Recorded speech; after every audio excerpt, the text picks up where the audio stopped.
Ladies and gentlemen, Tatio Vance here, and welcome to a news update. Now yesterday, Star Citizen broadcasted their anniversary live stream. We got to see quite a lot of information in the live stream, and also we've seen a lot of revisions to some of the ships that are in the pipeline and also nearly finished as well. Today we're going to cover off the ships. There is a lot to go through, and we've also got some really cool bits of video and pictures in the background as well. Now first off, I was actually really impressed that Star Citizen streamed in 60 in FPS. Not only that, it did go quite well. There was a few hiccups here and there, but hey, it's live at the end of the day. But the picture quality was absolutely brilliant, and you could see they definitely put a lot of effort into it. So kudos points to Star Citizen on the quality of the stream. Now the first ship we got to look at was the AEGIS. Now we have seen this before. They've made some really good progress on the AEGIS. Now quite a while ago the AEGIS was actually expanded and made slightly bigger, and this was due to the AEGIS starring in Squadron 42. And to create an environment that fits into the missions,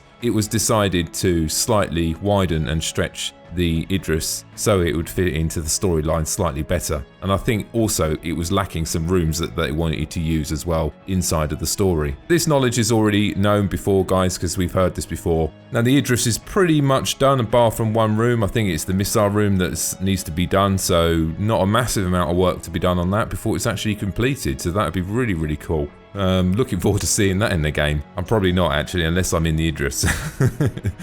It's going to be a frightening sight when that comes towards you. The next ship that we saw was the Bengal carrier, and we have seen the odd sort of picture here and there. The last time we saw this ship, it was probably at the sort of the launch of the Star Citizen trailer. It's come a long way since then, being a very large ship. This is going to take quite a while to complete, but it's looking pretty good, I must admit. This would also be used in Squadron 42 and form one of the UEE fleet. As well as the Bengal, the Javelin destroyer is also being worked on as well. The next ship that we got to see, guys, was the Caterpillar. Now, we haven't really seen many pictures of this ship, other than the sail picture and a few others. The pictures that we saw in the past are really concept images more than final ship look and type. The Caterpillar has changed over the period of time. It has stretched and taken on a little bit more height. It is quite a large ship. The Caterpillar is longer than the Starfarer. It has 2 floors, 2 observation decks, and obviously it's got absolutely shed loads of cargo space as well.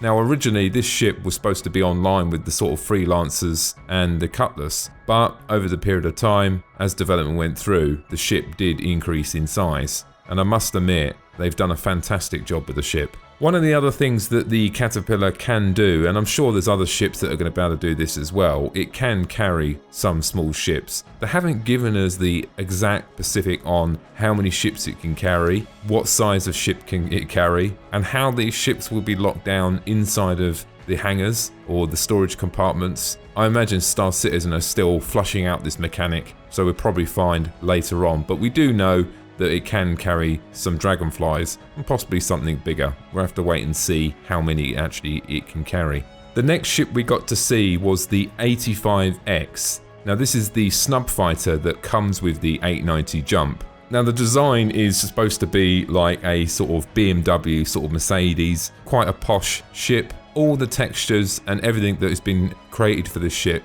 has been done from the scratch. No materials or resources have been used that have been used in the past, so this ship is definitely going to stand out and look different to a lot of the other snub fighters that we've seen so far. Now there are a few other ships that come with snub fighters. We've got the Constellation series, the Karak and so on, and I have no doubt this should be hangar ready relatively quickly, being a very small ship. Next up was the Cutlass. The Cutlass has been reworked. This definitely needed to be done. There was a few ships right at the beginning of Star Citizen's development process years ago, and these ships come into the hangar, one of them being the Hornet as well. The 300 series we know is having a rework. We got to see the Cutlass rework. Definitely needed to be done, guys. It did look a little bit blotchy and not as good as some of the ships that are coming out now using the latest technology, so I'm pleased they've done that. And I must admit, once again, it does look really good. I like the look of the materials and everything. It looks really nice. Next up is the Herald. We've seen quite a few images in the past of this ship,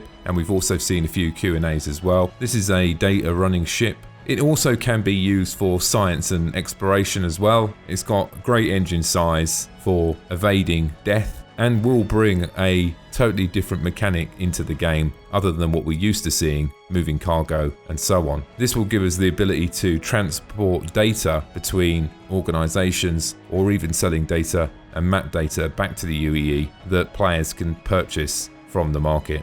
Now the final one on the agenda today, guys, is the Asperia Prowler. I must admit, this thing looks absolutely awesome. One of the things I did like about this ship, it's a totally different concept of design than we've seen in the past. There is a sort of a ship type for Star Citizen, dare I say. You look at the ships and you say, oh, that's Star Citizen. I think that this ship really sort of pushed it out into a sort of slightly different angle and made a ship that really stands out on its own. It looks like something from Transformers. It's based on a bird, I suppose. Now this ship's got some nice features. It is a drop ship for dropping off troops. Dare I say, it's something like a Chinook that you can drop troops onto a planet. Now the arms to the left and right on both sides are fully animated and they move between different flights. It's also got these sort of wing sort of blades that fold out once it lands. Now the reason that they were actually placed there is when it actually lands, them sort of blades or wings lie flat on the floor to give the troops cover once they land on the floor. So some good thought has gone into this. How it's going to work in actual practice, who knows? I must admit, very impressed with this ship when I saw it. And one really cool feature I'm hoping that I can buy for one of my ships, particularly the Karak, is the tinted front screen. It's one-way glass and it gives the impression that there's actually no cockpit or pilot seat. Hopefully we can upgrade the glass in our screens because that just looks really cool. We also got to see 4 new combat variant ships as well. The first one is the Avenger Titan, then we've got the Gladius, Sabre and Hornet F7C. They come with new paint skins. I say new paint skins. We do have a few ships that have been painted. Now this is the technology we're going to be using in the game to change the skins or the colours of our ships. It will also have a slightly different loadout between these ships, so not only will you be getting the skins, you'll also be getting the weapon loadouts as well.